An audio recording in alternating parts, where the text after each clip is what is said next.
Welcome to Cadenza 440, and let's listen to these nomadic chords that I learned from a song called Melissa, written in 1967 by Gregg Allman of Allman Brothers fame. That band formed in 1969, so this is one of Gregg Allman's early songs.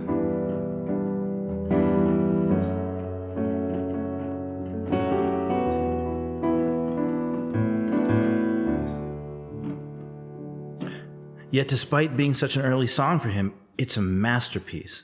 And particularly, it's how he progresses from the 4 to the 5 to the 1. And we'll get there in a moment, but first I wanted to talk about the introduction chord progression, which is 1, 2, 3, 2, 1, 2, 3, 2, 1. So if we have 1 as D, or D major 7, so that's the 1 on the tonic. Then the E minor, the 2, represents to me embarking on the journey, leaving home. If 1 is home, 2 is walking out that front door and starting your journey, leaving the house. Okay. Then F sharp minor comes as the 3, and that represents to me while you're on your journey, you're being reminded about what you're missing at home. Why am I saying that? Because in an F sharp minor chord, you have these 3 notes are the same exact notes that are in the D major 7 tonic chord that represents home. You hear it? Those 3 notes alone are F sharp minor.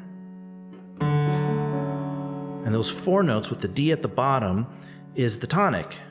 So to me, this minor 3 chord represents being out on your journey, but being reminded about what you're missing at home, which is kind of what the song is about if you listen to the lyrics. And you turn around and you go back home. And it's kind of cyclical. It does this a few times, as is hinted to by the lyrics. So, I mean, it's quite amazing how well this chord progression matches with the song, with the story that's being told in the song.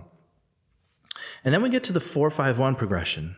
And he could have written it in a simple way. Maybe he could have written it something like this. Knowing many, loving none,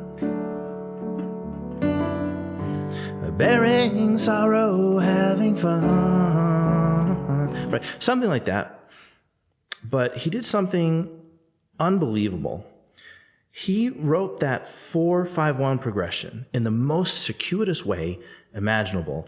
He starts with the 4, knowing many, loving none,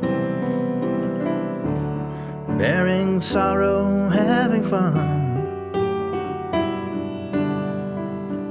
And if you notice something, we're still on the 4. This whole chord progression so far is a mini journey around the 4 chord, around the subdominant. We started there, we're still there. We haven't yet gone to the 5, let alone to the 1. So for me, this represents someone who's avoiding going home. We know we have to go 4-5-1, but the problem is, once you get to the dominant 5, that is an express highway back home. So he's avoiding it by hanging out on the 4 for quite a bit. In fact, we go through the entire scale, and we're still on the 4. Okay, and part of the magic here is that he doesn't go to the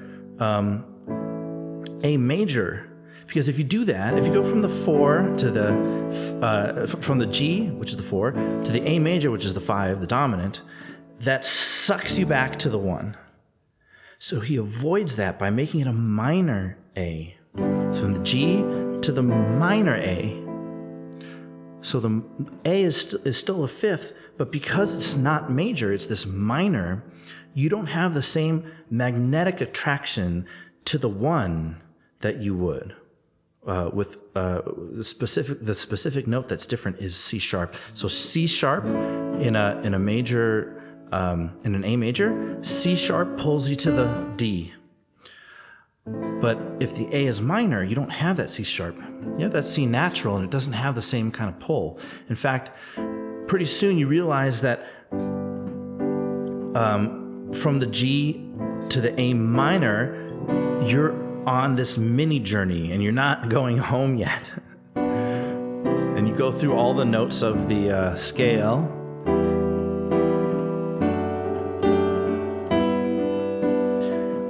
Again, you're still on 4, but then you realize, okay, it's time to go home.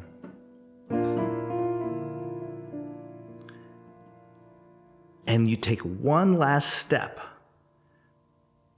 Avoiding returning home is how I feel this is going. This B flat is as close as you can get to the dominant to delay that return home just a little bit more, because you're not quite ready yet. But it's inevitable. You have to go back home to sweet Melissa. Ooh, Melissa.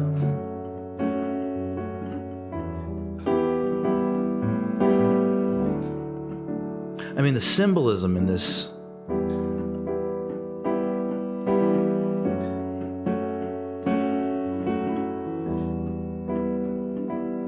So one more time, I'll walk you through that. So this is the 4-5-1 progression, but with the very, very, very long 4. Here we go.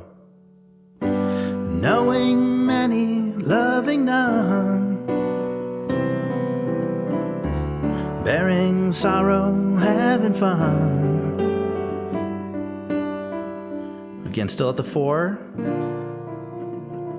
This is one last avoidance of returning home. But back home he'll always run. And finally, A major, the dominant, the sweet Melissa.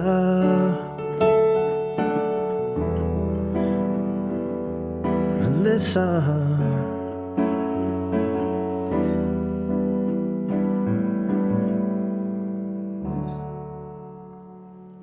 And there you go. These Nomadic chords, what a masterpiece, written by Gregg Allman. Check out Melissa.